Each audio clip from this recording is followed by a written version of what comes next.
Rookie cop David Miller, fresh out of the academy, badge gleaming and ideals intact. He'd always dreamed of wearing the blue, of standing on that thin line between order and chaos. His first assignment was the 17th Precinct, a place with a reputation for being tough but fair, a family. And at the head of that family was Sergeant Thorne, a legend on the force. Thorne was the kind of cop Miller aspired to be: fearless, respected, a man who seemed to embody justice itself. He took Miller under his wing, showed him the ropes, taught him how to survive on the streets. For Miller, Thorne wasn't just a superior. He was a mentor, a father figure. The precinct felt like home, and its officers, his brothers. He was exactly where he wanted to be, ready to make a difference one street at a time. But some families have secrets, and some homes are built on foundations far darker than they appear. Miller's perfect world started to crack one rainy Tuesday night. It was a routine bust a low-level dealer named Sammy the Weasel Rodriguez. Everything went by the book until they were processing the evidence. Miller had tagged a significant amount of cash and a ledger filled with names and numbers. But when the official report came out, half the cash was gone, and the ledger had mysteriously vanished from the evidence locker. Miller approached Thorne, confusion clouding his face. Thorne just clapped him on the shoulder, a warm, reassuring smile on his face. He said, "Kid, sometimes evidence gets misplaced. It's a messy job. Don't worry about it. It's handled." But Miller couldn't let it go. It wasn't messy. It was wrong. That night, something shifted inside him. The unwavering trust he'd placed in his mentor began to fray, replaced by a cold, unsettling suspicion. This wasn't just a mistake, it was a lie. The missing ledger haunted Miller. He started digging, quietly at first, pulling old case files, cross-referencing reports during his off hours. He noticed a pattern. Cases involving a certain local crime boss, Marcus Thorne, no relation, he was told, often ended with key evidence disappearing or witnesses recanting their statements.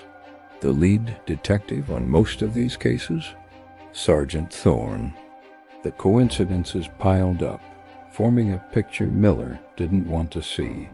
One night he followed a hunch and staked out a warehouse known to be one of Marcus Thorne's spots. And then he saw it. Sergeant Thorne, his mentor, pulling up in an unmarked car, meeting with the crime boss himself. They exchanged a briefcase, shared a laugh, and parted ways like old friends. The sight was a punch to the gut. This wasn't just corruption. It was a betrayal of everything Miller believed in. The man he looked up to, the hero of the precinct, was dirty. The truth was a heavy burden. Miller was alone, a rookie in a precinct where loyalty was everything. Who could he trust? Every friendly face in the hallway now looked like a potential threat. The casual coffee breaks, the locker room banter, it all felt laced with danger. He started receiving subtle warnings. His tires were slashed. A note left on his car read, "Stop digging." During a patrol, his usually reliable radio went dead in a dangerous neighborhood, leaving him isolated. It was a clear message from Thorne and his crew: fall in line or be erased. The pressure was immense.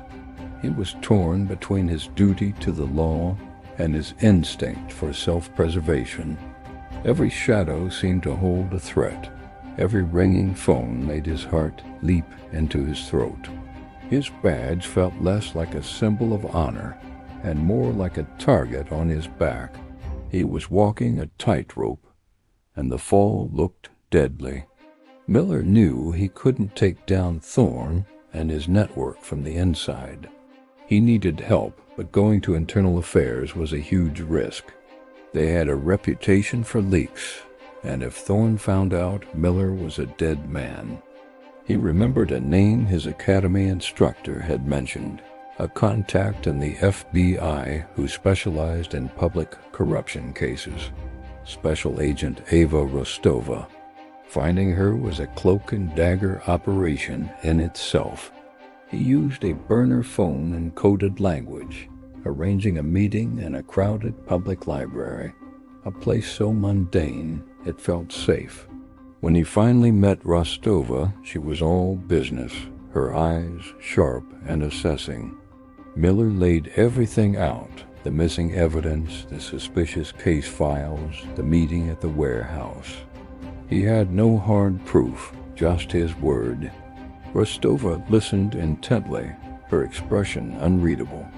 She knew how deep these rings of corruption could run. "If what you're saying is true, you're in incredible danger," she said. "But if you're willing to help us, we can help you." It was the lifeline he needed. For the first time in weeks, Miller felt a flicker of hope. Working with the FBI turned Miller's life into a high-stakes double act.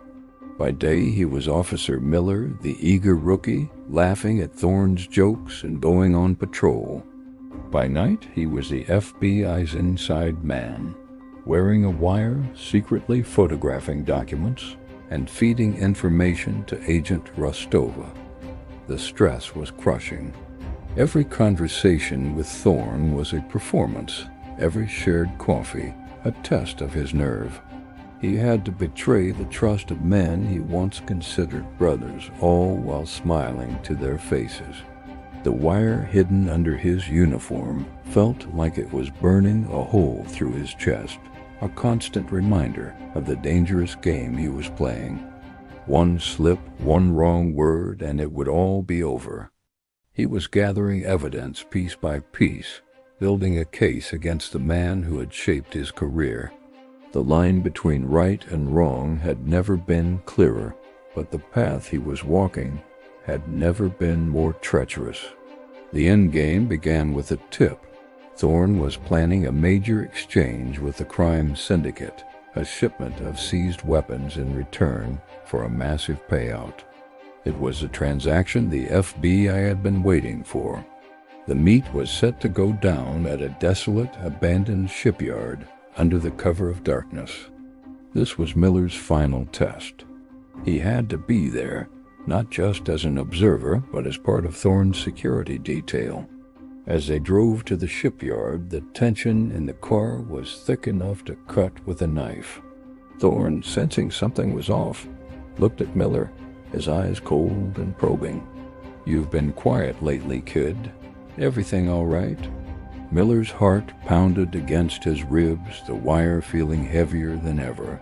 He just nodded, his throat too dry to speak. He knew what was coming.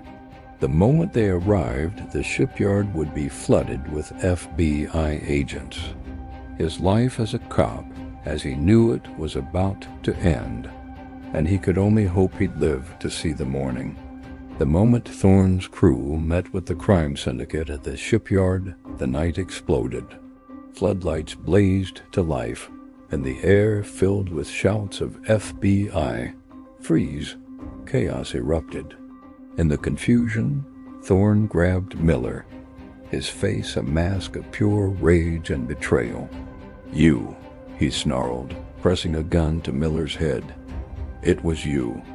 He dragged Miller toward the water's edge, using him as a human shield.